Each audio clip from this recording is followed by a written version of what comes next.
नमस्कार प्रेक्षकांनो, ठरलं तर मग मालिकेच्या उद्याच्या म्हणजेच 19 मेच्या पुढील भागात काय घडणार याचा प्रोमो आपण पाहणार आहोत।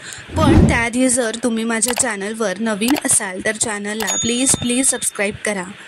तर आता आपण पाहतो की अर्जुन व सायली आता त्या लोकनिधी बँकेतून बाहेर पडलेली असतात। त्या ठिकाणी त्यांना एक महत्त्वाचा असा पुरावा सापडलेला असतो, तो म्हणजे ते CCTV फुटेज ज्यात महिपतचा माणूस त्या बँकेत येऊन यापूर्वी सगळे ट्रान्झॅक्शन्स करायचा, व्यवहार करायचा, तो पुरावा आता त्यांच्या हाती लागलेला असतो। आता अर्जुन बाहेर आल्यावर सायलीला असं म्हणतो, आज आपल्याला विलास आणि महिपतच्या कनेक्शनचा एक कॉन्क्रीट प्रूफ सापडलाय। ते पैसे महिपतनेच विलासला दिले होते हे जर आपण कोर्टात प्रूफ केलं ना तर साक्षी जास्त अडकेल। तर सायली म्हणते, म्हणजे तुम्ही पुराव्यांची जी चैन बनवताय त्यातली खूप महत्त्वाची कडी आपल्या हाती लागली आहे। तर अर्जुन म्हणतो, एक्झॅक्टली।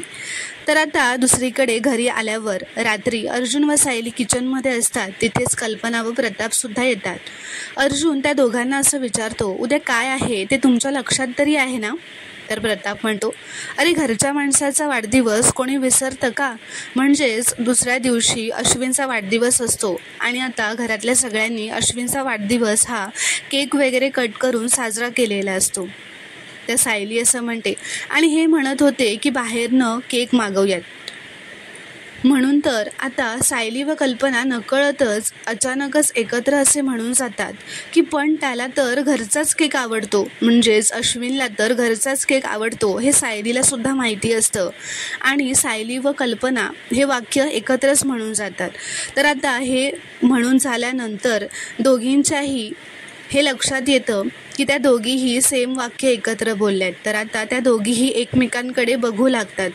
तर प्रेक्षकांनो, आता पुढील भागात काय घडणार, अश्विनचा वाढदिवस कसा साजरा होणार हे पाहणं खूपच इंटरेस्टिंग ठरणार आहे। व्हिडिओ पूर्ण बघितल्याबद्दल धन्यवाद। व्हिडिओ आवडल्यास कॉमेंटमध्ये नक्की कळवा व चॅनलला प्लीज सबस्क्राईब करा।